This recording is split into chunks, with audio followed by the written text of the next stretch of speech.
So boys and girls, देखिए class 11 का waste Bengal board में न्यू सिलेबस कॉमर्स का, और न्यू सिलेबस में का CLPA का सिलेबस क्या है वो आपको हम आज बता रहे हैं। देखिए चलिए, तो क्लास 11 का CLPA का सिलेबस नया वाला सिलेबस, ये नया सिलेबस जो बंगाल बोर्ड दिया है वो हम लोग करने के लिए जा रहे हैं। आज हम लोग का पहला क्लास है CLPA का। पहले आपको चैप्टर्स बताते हैं, आपका सिलेबस बताते हैं, कैसे क्वेश्चंस आएंगे वो बताते हैं, फिर हम लोग आगे बढ़ते हैं। देखिए इंट्रोडक्शन टू लॉ एक चैप्टर है, लॉ ऑफ कॉन्ट्रैक्ट ये चैप्टर, मतलब टोटल आपका सेम 1 में कितना चैप्टर है बाबू? 5 चैप्टर हमको पढ़ना है। कितना चैप्टर पढ़ना है बाबू? 5 चैप्टर हम लोग को पढ़ना है। अच्छा, क्वेश्चन कैसा आएगा? तो बंगाल बोर्ड बोला है कि 12 मार्क्स का क्वेश्चन इजी देने के लिए, सिंपल क्वेश्चन देने के लिए, 20 मार्क्स का क्वेश्चन एवरेज देने के लिए, और 8 मार्क्स का क्वेश्चन बोला है हार्ड देने के लिए। कैसा देने के लिए? हार्ड। देखिए लिखा हुआ ना, जो दिमाग लगाने वाला। क्वेश्चन पेपर कैसा आएगा? बार बार बोल रहे, पूरा सेमेस्टर 1 MCQ, पूरा सेमेस्टर, ऐसे क्यों भी नहीं, पूरा सेमेस्टर 1 MCQ। देखिए इंट्रोडक्शन ऑफ लॉ पहला चैप्टर, कितना मार्क्स? 4 मार्क्स। ये चैप्टर आज शुरू होगा, आज खत्म हो जाएगा। दूसरा चैप्टर लॉ ऑफ कॉन्ट्रैक्ट, ये थोड़ा सा बड़ा है। तीसरा ऑडिटिंग, ये भी बहुत छोटा चैप्टर है, एरर फ्रॉड ये बाकी सब छोटा है, खाली लॉ ऑफ कॉन्ट्रैक्ट थोड़ा बड़ा है। ये आपका देखो मार्क्स क्या कौन सा, ये पूरा PDF ग्रुप में हम लोग भेजेंगे आपको, उसमें से आप जब मन तब देख पाओगे क्या सिलेबस है। खुद भी कभी पढ़ने बैठोगे तो देख पाओगे, स्कूल में भी टीचर को दिखा पाओगे, देखिए ये सिलेबस है। अब आइए, ये अब डिटेल सिलेबस दिया है। पहला चैप्टर में क्या पढ़ना है? लॉ क्या होता है, लॉ का फीचर्स क्या है, रूल ऑफ लॉ क्या है, कमर्शियल लॉ क्या है, इंडियन लॉ का सोर्स क्या है। एकदम पवित्र चैप्टर है, आज शुरू होगा और आज खत्म, 4 मार्क्स का कंप्लीट। रेडी? चलिए स्टार्ट करते हैं। कॉपी निकाली। हम खाली बड़ा थोड़ा सा, यही सेकंड वाला चैप्टर है, थोड़ा सा बड़ा है बस, मेरी 5-6 क्लास का टॉपिक है। चलिए, देखिए मार्क्स भी ज़्यादा है। चलो रेडी? तो कॉपी में हेडिंग दीजिए, बस उस चैप्टर का नाम लिखना है तो दरकार नहीं, क्योंकि तो PDF आपको भेज ही देंगे। कॉपी में हेडिंग दीजिए इंट्रोडक्शन, एकदम नया कॉपी बना लोगे एक तो अच्छे से। इंट्रोडक्शन दे दिए। बगल में कितना मार्क्स बाबू? 4 मार्क्स। इंट्रोडक्शन कितना मार्क्स बोलिए? 4 मार्क्स। रेडी? नहीं, खाली इंट्रोडक्शन, चैप्टर का नाम है इंट्रोडक्शन। इंट्रोडक्शन लिख दीजिए ना। लॉ पढ़े तो लॉ का इंट्रोडक्शन, कॉस्ट टैक्स पढ़े तो देखो, आप देखोगे हर सिलेबस में पहला चैप्टर का नाम है इंट्रोडक्शन। क्या है? लॉ पढ़े तो लॉ का इंट्रोडक्शन, कॉस्ट टैक्स पढ़े तो कॉस्ट टैक्स का इंट्रोडक्शन, इकोनॉमिक्स पढ़े तो इकोनॉमिक्स का इंट्रोडक्शन, अकाउंट्स पढ़े तो अकाउंट्स का इंट्रोडक्शन। चलिए, लॉ क्या होता है? What is the meaning of the word law? भाइयों और बहनों, लॉ का मतलब होता है, law refers to rules regulations. Law refers to, law का मतलब है रूल्स रेगुलेशन, जो आपको मानना पड़ेगा। आपको अच्छा लग रहा तो मानिए, नहीं अच्छा लग रहा तो भी मानिए। लॉ का मतलब ही क्या होता है? Law refers to rules regulation, जो आपको मानना पड़ेगा। अच्छा लग रहा तो मानिए, नहीं अच्छा लग रहा तो भी मानिए। इसीलिए इसका नाम क्या बाबू? Law. Law refers to rules regulation which has to be followed whether you like it or not. आप पसंद करते हो नहीं करते हो, डज नॉट मैटर। आपको लॉ मानना पड़ेगा, मतलब मानना पड़ेगा। समझ रहे हो ना? लिखिए definition, point number 1, point wise notes बनाना है। लिखिए, law means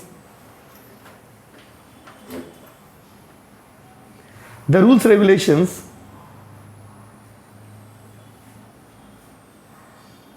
law means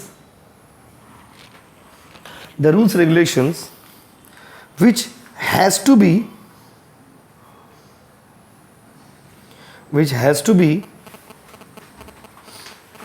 followed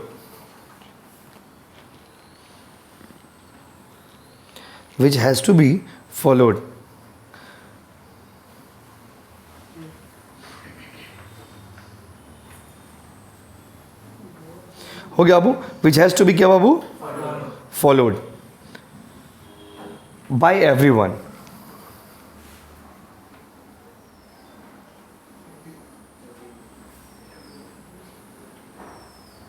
ये थोड़ा बना के भेज दीजिए बाबू। चलिए, समझ गए ना? जल्दी बताइए, लॉ क्या है? Law refers to rules regulation. Law refers to जो आपको मानना पड़ेगा, मानना पड़ेगा। अच्छा लग रहा तो मानो, नहीं अच्छा लग रहा तो भी मानो, क्योंकि ये लॉ है। लॉ है, मानना पड़ेगा। तो पहला तो आप ये समझ लीजिए, लॉ का मतलब ही क्या है? अच्छा लग रहा तो मानिए, नहीं अच्छा लग रहा तो भी मानिए, क्योंकि ये क्या बाबू, लॉ। चलिए पहला पॉइंट तो ये हो गया। अब लॉ का क्या क्या खूबी होता है, features of law. Point number 2 दीजिए, features of law. Features of law, हाँ ये डेफिनेशन था, हाँ पहला डेफिनेशन था।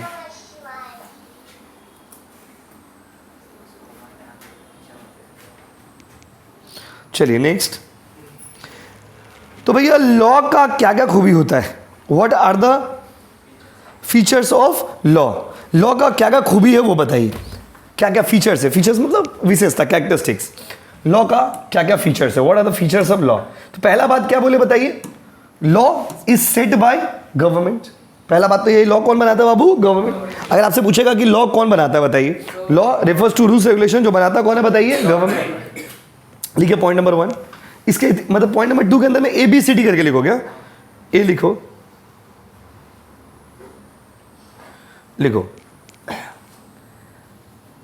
लॉ इज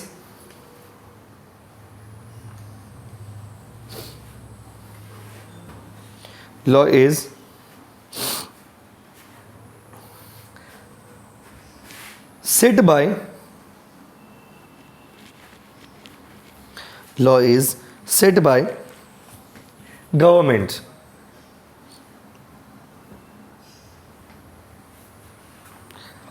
लॉ बनाता कौन है बताओ, गवर्नमेंट। आपको अच्छा लग रहा तो मानिए, नहीं अच्छा लग रहा तो भी मानिए। पॉइंट नंबर 2 लिखिए,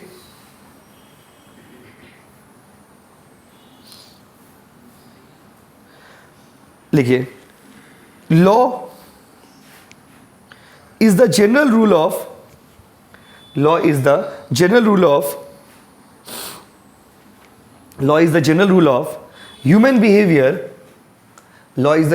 of human behavior in state।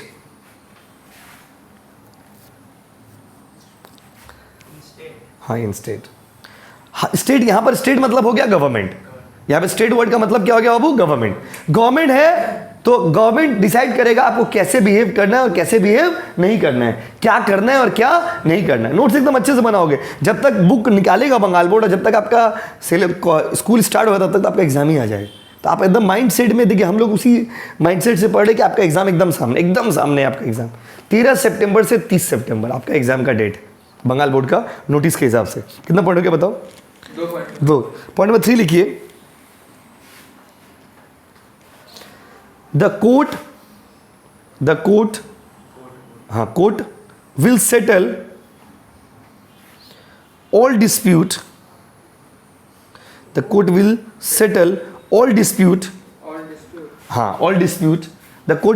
all dispute among people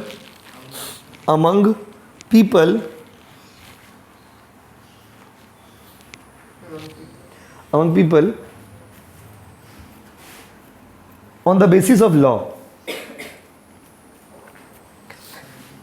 देखिए जैसे कोई रूल को आप ब्रेक किए, तो रूल तो बनाया गवर्नमेंट है। अभी क्या है कि गवर्नमेंट रूल बना दिया, अब रूल बनाने के बाद रूल को आप अगर फॉलो नहीं कर रहे हो या कर रहे हो, क्या कर रहे हो नहीं कर रहे हो, इसका सेटलमेंट कौन करता है, कोर्ट में जाइएगा, कोर्ट सेटलमेंट करेगा। किसके बेसिस पे सेटलमेंट करेगा, लॉ के बेसिस पे, कि ये लॉ था और आपने ये किया तो भाई आपको ये सजा मिलेगी, ये लॉ था आपने ये किया और आपको ये सजा मिलेगी। तो ये डिसाइड कौन करता है, कोर्ट। कौन डिसाइड करता है बताइए, कितना पॉइंट हो गया बोलो, 3। पॉइंट नंबर 4 लिखिए, द पर्पस ऑफ लॉ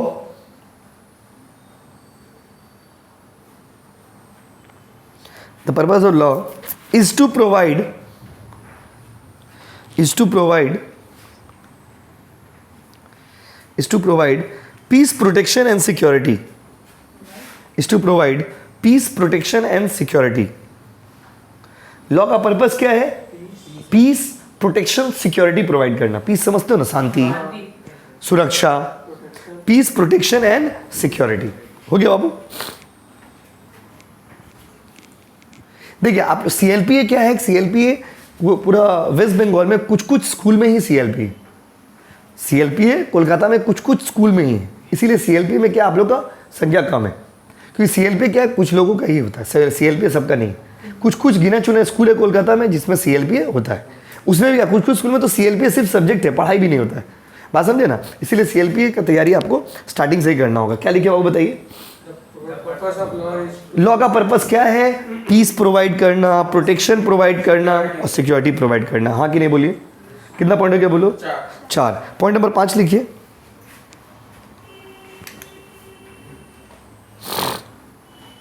लिखिए, in every state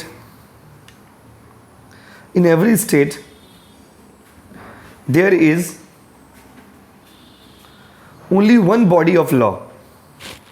in every state there is only one body of law. हर स्टेट में एक ही बॉडी होगा, एक ही ऑर्गेनाइजेशन होगा जो लॉ को सेट करेगा। अगर मान लीजिए अलग अलग आदमी लॉ को सेट करने लगे तब तो हो गया। तो कोई एक ही तो हर देखो, जैसे स्टेट गवर्नमेंट, 3 तरह का गवर्नमेंट होता है, लोकल गवर्नमेंट, स्टेट गवर्नमेंट और होता है सेंट्रल गवर्नमेंट। लोकल गवर्नमेंट मतलब कौन? जैसे एरिया का जो काउंसिलर है वो लोग कौन सा गवर्नमेंट है? लोकल। जैसे ममता दीदी हम लोग के स्टेट के लिए क्या हो गई? State government. और मोदी जी क्या हो गए? Central government. क्या हो गए बताइए? यस। चलिए अच्छा, अगला कॉन्सेप्ट है, हम पूरा सिलेबस के हिसाब से आपको पढ़ा। अगला कॉन्सेप्ट है रूल ऑफ लॉ। अगला कॉन्सेप्ट लिखिए, rule of law. Rule of law. चलिए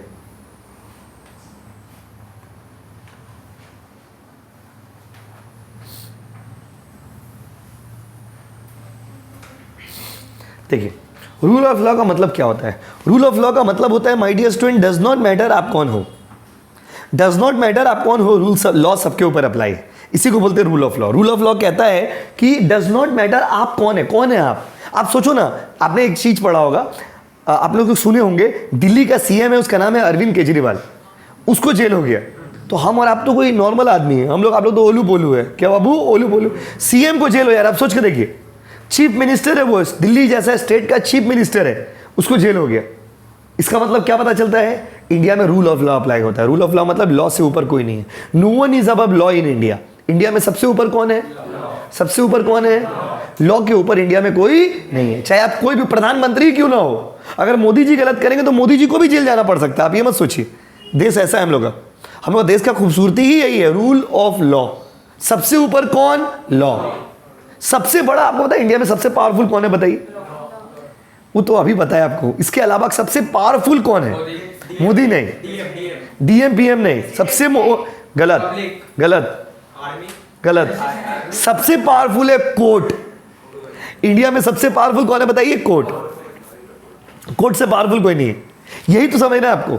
आप लोगों में कोई बच्चा बोला डीएम, कोई बोला पीएम, कोई बोला सीएम। डीएम पीएम सीएम कुछ नहीं, सबसे पावरफुल कौन है? कोर्ट। इंडिया में सबसे पावरफुल कोर्ट है सुप्रीम कोर्ट। कोर्ट में भी अलग अलग डिस्ट्रिक्ट कोर्ट होता है। सबसे पहले सबसे छोटा कोर्ट को क्या बोलते हैं? वो डिस्ट्रिक्ट, जो एरिया मतलब जिला जिला में कोर्ट होता है वो डिस्ट्रिक्ट कोर्ट हो गया। डिस्ट्रिक्ट कोर्ट के बाद आता है स्टेट कोर्ट, मतलब इसको हाई कोर्ट बोलते हैं हम लोग। हाई कोर्ट के बाद आता है देश का कोर्ट, इसको बोलते हैं सुप्रीम कोर्ट। तो कोर्ट का कितना लेयर है बताइए? Normally 3, district court, state court और सुप्रीम कोर्ट। तो इंडिया में क्या अप्लाई होता है? Rule of law. इंडिया में सबसे बड़ा कौन है? इंडिया, एक मिनट, इंडिया में सबसे ऊपर कौन है? लॉ। लॉ के ऊपर कोई है ना? आप ना हम बोलिए बाप। सर कोर्ट जैसे ऊपर है तो सर बिजनेसमैन लोग तो जज ही को खरीद लेते हैं। नहीं, वो तो सेकंड चीज हो गया, वो तो बैक गेट वाला चीज हो गया। इट होता है अंडर टेबल चीज, कौन किसको खरीद ले रहा है वो तो अलग चीज होगा, तो इमोशनल बात हो गया। सबसे पावरफुल कौन है? लॉ। और लॉ मेकर, लॉ को प्रोटेक्टर कौन है? वकील हो गया, जज हो गया। बात समझे? आदमी लोग वकील जज के नाम से डर जाता है। लो बाप रे बस। हाँ, वो लोग के लिए अलग कोड है, सबके लिए अलग अलग कोड है। जैसे आप कोई नेता मंत्री है, वो लोग को तो नॉर्मल कोड में ले जाने से तो दंगा फसाद हो जाएगा, तो वो लोग के लिए स्पेशल कोड बनाया जाता है। बात समझे ना? आप कोई मंत्री, मुख्यमंत्री है, वो भी तो जेल में रह के आया। केजरीवाल मुख्यमंत्री, वो तो जेल में से रह के आया, लेकिन उसके लिए जेल में ऐसा तो नहीं है नॉर्मल कैदी, जैसे नॉर्मल कैदी लोग को ट्रीटमेंट मिलता है जेल में, रोज सुबह सब खाना मिलता है, खाना समझ रहे हो, मारपीट, तो वो चीज़ वो लोग को नहीं मिलता। वो लोग का लिए अलग तरह से ट्रीटमेंट है। जेल मतलब आप इसका अंदर बंद है भाई, वो लोग को मारपीट तो नहीं करेगा ना, बात समझिए, लेकिन जेल में तो है। तो आप सोचो, इंडिया का खूबसूरती यही है, ये इंडिया का खूबसूरती है कि इंडिया में सबसे बड़ा कौन है? लॉ। और आप लोगों में कोई बच्चा थोड़ा देर पहले बोला भी था, वो भी बहुत अच्छा वर्ड बोले कि इंडिया में सबसे बड़ा लॉ है, और अगर आप सबसे पावरफुल देखिए तो हम लोग हैं, power, public. India is the people, of the people, by the people, for the people. India का ये लाइन है, भारत का संविधान में ये लिखा हुआ है, India is the people, of the people, by the people, for the people. Modi ji को मोदी कौन बनाया? हम लोग। दीदी को दीदी कौन बनाया है? हम लोग। तो ये मोदी जी, दीदी, ये सब हम लोग से ही है। हम लोग नहीं है तो कोई। आज आज अभी इलेक्शन का टाइम चल रहा है इंडिया में, तब देखते हो ना कितना नेता मंत्री लोग आके आपका घर का दरवाजा का पास खड़ा रहता है, रोज आता है, वोट दीजिए, वोट दीजिए, वोट दीजिए। क्यों? क्योंकि उसको पता है कि सबसे पावरफुल कौन है? पब्लिक। पब्लिक। इंडिया जैसे देश में सबसे पावरफुल पब्लिक ही है। लेकिन अगर आप ऐसे इस तरह से बात करोगे सीएम पीएम, तो ये सब कुछ नहीं है। सबसे पावरफुल है कोर्ट। कोर्ट ही ना जेल। एक बार आज केजरीवाल को जेल कौन भेजा? मोदी जी तो जेल नहीं भेजे। जेल कौन भेजा? कोर्ट भेजा। कोर्ट में कुछ उसका ऊपर भाई आरोप लगाया, जेल भेज दिया। तो सोचिए, जब केजरीवाल जेल जा सकता है तो हम और आप कौन है? ओलू और पोलू। हमें तो ओलू पोलू है ना, साधारण आदमी। हम लोग का क्या हैसियत है इस पृथ्वी पे? जब वो मुख्यमंत्री होकर जेल जा सकता है तो हम लोग तो कोई हैसियत ही नहीं। भाइयों और बहनों, इंडिया में इसी को बोलते हैं rule of law. Rule of law का मतलब होता है no one is above law in India and law is same for everybody, be it CM PM और कॉमन पीपल। आप सीएम हो पीएम हो, अपना घर में होंगे।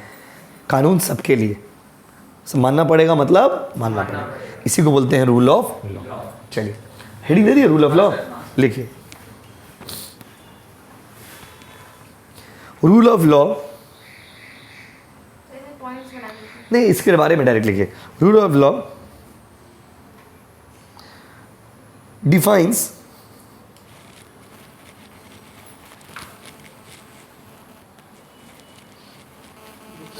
that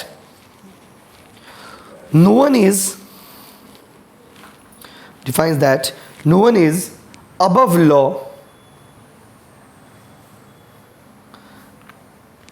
no one is above law no one उसके लिखिए it simply means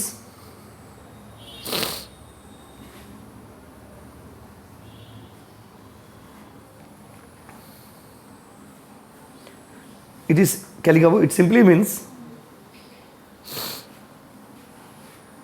whatever be the status or position, whatever be the status or position, whatever be the status or position,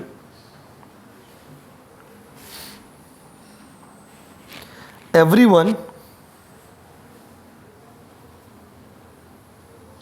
whatever be the status or position, everyone has to follow the law.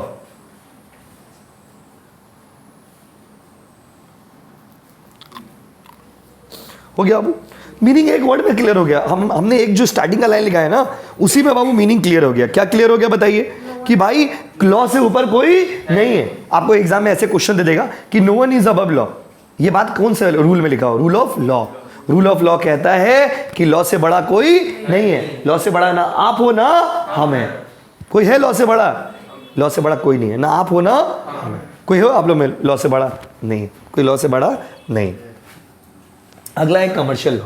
बोले आप हो? गरीब हो रही है ठीक है, केजरीवाल का था, तुमको भी जेल होगा बेटा। देखो क्या लिखे हो? अगला पॉइंट कितना पॉइंट हो गया बताइए? हाँ अगला, हाँ अगला कॉन्सेप्ट देखिए। डेफिनेशन पढ़ा दिया, फीचर्स पढ़ा दिया, रूल पढ़ा दिया। अब हेडिंग दीजिए कमर्शियल लॉ। कमर्शियल लॉ तो आप लोग 12 के बाद में लॉ भी कर सकते हैं। ये भी एक आपके पास ऑप्शन है। CLBA लिए हो तो लॉ भी कर सकते हो। मीनिंग ऑफ कमर्शियल लॉ, 12 के बाद आप लोग चाहो तो लॉ भी कर सकते हो। बात समझे? लॉ का एक कोर्स करोगे तो 5 साल आपको लगेगा। कितना साल लगेगा? 5 साल। 12 के बाद अगर आप लोग में किसी को मन हुआ कि नहीं हम लॉयर बनना चाहते हैं, हमको वकील बनना है, तो आपको एक तो एंट्रेंस एग्जाम देना होगा। वो एंट्रेंस एग्जाम में आप पास करिएगा तो उसके बाद आपका सिलेक्शन होगा और उसका आपको 5 साल तक कोर्स करना पड़ेगा। 5 साल कोलकाता में पढ़ाई होता है। 5 साल कंप्लीट होगा तो फिर आपको डिग्री मिल जाएगा एडवोकेट का, मतलब LLB का डिग्री मिल जाएगा। फिर LLB का डिग्री के हेल्प से फिर आपको एग्जाम देंगे, एग्जाम पास करेंगे तो आपको एडवोकेट का सर्टिफिकेट मिल जाएगा। सिंपल सा प्रोसेस है। बात समझे? अगला है कमर्शियल लॉ। क्या होता है? नाम से पता चला कमर्शियल लॉ। कमर्शियल लॉ मतलब the law related to commerce. एक वर्ड में कंप्लीट। कमर्शियल लॉ क्या है? The law related to commerce. Commerce से रिलेटेड जो लॉ है ना बाबू, कॉमर्स से रिलेटेड जो उसको बोलते हैं कमर्शियल लॉ। कॉमर्स से रिलेटेड जो लॉ है उसको क्या बोलते हैं? Commercial law. कॉमर्स से रिलेटेड जो लॉ है उसको क्या बोलेगा? Commercial law. बात समझे? मतलब कमर्शियल लॉ मतलब the law relating to purchase, sale, goods खरीदना बेचना, मतलब कॉमर्स के सामान खरीदने बेचने से रिलेटेड जो भी लॉ इंडिया में है उसको क्या बोलते हैं? Commercial law. अब तो आप तो कॉमर्स स्टूडेंट है, आपको तो क्रिमिनल लॉ नहीं पढ़ाया जाएगा कि मर्डर करेंगे तो क्या होगा, चाकू भोंक देंगे तो क्या होगा, बात समझे, प्रूफ मिला कि नहीं मिला, उसे तो आपको नहीं पढ़ना है। आपको सिर्फ ये पढ़ना है the law relating to business. आपको बिजनेस को चलाने के लिए क्या क्या लॉ चाहिए, क्या क्या रूल्स रेगुलेशन जानना जरूरी है, वो आपके सिलेबस में डाला गया। तो कमर्शियल लॉ का डेफिनेशन क्या होगा, लिखिए। It means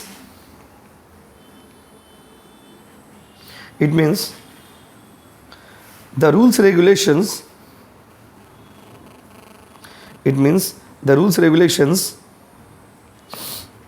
related to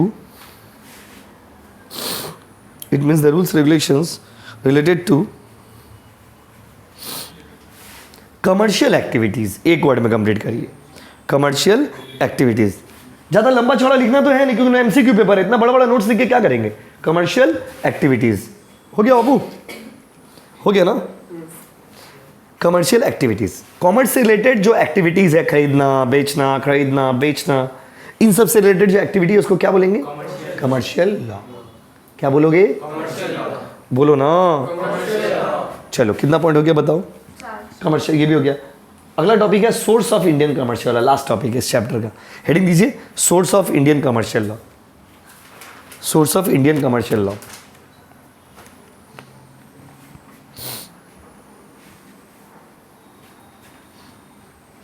source of Indian commercial law.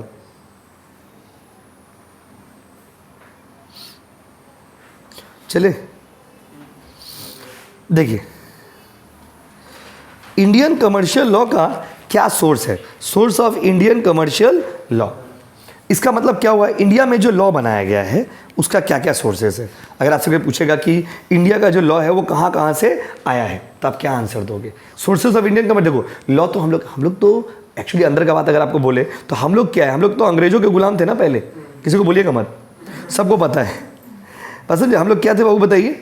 अंग्रेजों के गुलाम थे। तो हम लोग का तो 1947 तक इंडिया था ही नहीं। अब आप लोग सर कैसा बात हुआ, इंडिया कैसे नहीं था? 1947 तक तो इंडिया नहीं था। 1947 से पहले इंडिया को इंडिया नहीं बोलते थे, ब्रिटिश इंडिया बोलते थे। इंडिया को क्या बोलते थे बाबू? ब्रिटिश इंडिया, मतलब अंग्रेजों का भारत, अंग्रेजों का भारत। उसके बाद से ना इंडिया इंडिपेंडेंट इंडिया। तो इंडिपेंडेंट इंडिया कब से बना हम लोग का? 1947 के बाद से। आज़ाद हुए तो भैया हम इंडिपेंडेंट हो गए, लेकिन पहले हम लोग क्या थे? British Indians, British Indian. तो भाइयों और बहनों, कहाँ कहाँ से लॉ आया है, लॉ का सोर्सेस क्या है, लिखिए। कमर्शियल लॉ कहाँ कहाँ से आया है, लिखिए पॉइंट नंबर 1। लिखिए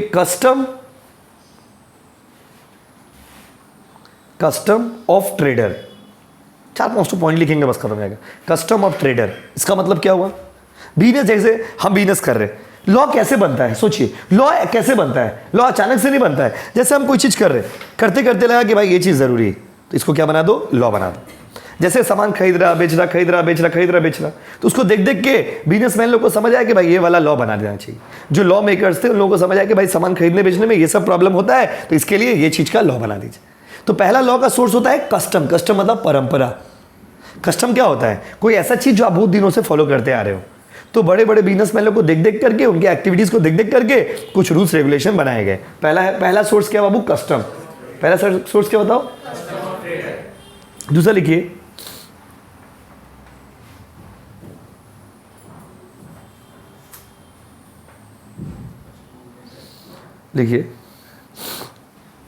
प्रिंसिपल ऑफ इक्विटी।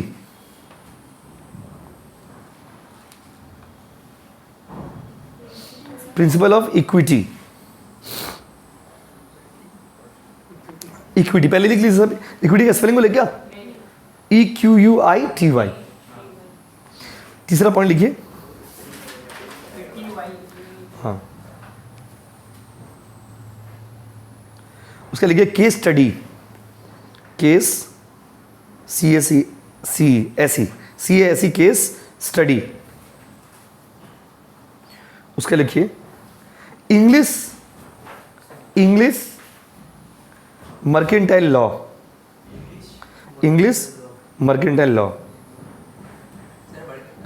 MER बता रहे हो, MER पहले लिख लीजिए MERCANTILE mercantile law, MERCANTILE mercantile law, English mercantile law, English mercantile law. कितना पॉइंट हो गया बताइए? 4। देखिए अब पांचवा लिखिए, judicial decision, JUDICIAL, judicial decision, हाँ डिसीजन, DECISION, डिसीजन। अब देखिए पहले एक बार समझा देते हैं, तो लिखती है लेकिन समझे तो नहीं। देखिए चैप्टर हम लोग का खत्म हो गया, बट ये पांचों पॉइंट को समझना होगा। लॉ कैसे बना इंडिया के, कब आपसे पूछेगा what are the sources of Indian commercial law, तो इंडियन कमर्शियल लॉ का सोर्स क्या है बताइए। अब देखो इंटरेस्टिंग है, नोट्स हम लोग कैसे बना रहे, एकदम एमसीक्यू के हिसाब से नोट्स बना रहे। यही अगर नॉन एमसीक्यू पेपर होता हम लोग का, मतलब अगर नॉन एमसीक्यू आता तो ये चीज कैसे रहता, एक्सप्लेन किया होता, ये एक्सप्लेन किया रहता है इसके बारे में कि ये क्या है, ये क्या है, ये क्या है। अभी एमसीक्यू तो एक्सप्लेनेशन तो नहीं पूछेगा। Which of the following is the source of Indian commercial law, Indian commercial law कहां से आया है। तो पहला पॉइंट क्या बाबू बताइए, कस्टम। बिजनेसमैन लोग को देख देख के लॉ बना, लॉ भी तो कोई इंसान ही बना रहा है, बिजनेसमैन लोग को देख देख के क्या बना, लॉ। दूसरा क्या बाबू, प्रिंसिपल ऑफ इक्विटी कहता है कि इंडिया में कोर्ट जो है, कोर्ट बहुत सारा लॉ बना है, बहुत सारा लॉ ऐसा है जो कोर्ट बना है। कौन बना है बाबू, court. There are various laws which are made by court. तीसरा क्या बताइए, केस स्टडी। केस स्टडी मतलब नहीं समझते क्या हो, जैसे किसी का मर्डर हुआ तो उस मर्डर में क्या हुआ क्या नहीं हुआ, एक एग्जांपल दे रहे हैं आपको, तो उसका स्टडी करके वहां से एक कि ये चीज दोबारा ना हो, एक लॉ बन जाता है। जैसे कुछ घटना होता है तो उस घटना में क्या डिसीजन हुआ क्या नहीं डिसीजन हुआ, उसको स्टडी करके फिर अगला फ्यूचर में ऐसा गलती ना हो, ये प्रॉब्लम ना हो, उसके लिए लॉ बना दिया जाता है। इसको बोलते हैं केस स्टडी। कौन सा स्टडी बताइए, केस स्टडी। जैसे मास्क पहनना हम लोग कब शुरू किए, जब पता चला कि कोरोना आ गया। अब क्या हो गया, बहुत सारे लोग शौक से भी मास्क पहनते, समझ गए कि भाई मास्क पहनने से ये हो सकता है, ये नहीं हो सकता है। तो जैसे देश में कुछ खतरा होता है तो गवर्नमेंट क्या करता है, लॉकडाउन लगा देता है।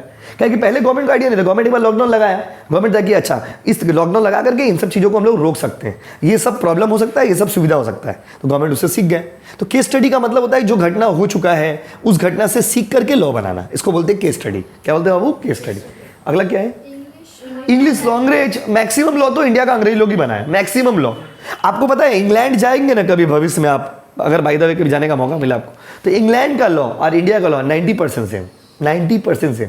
क्या है, हम लोग का लॉ तो मैक्सिमम वो लोग ही बना के गया है।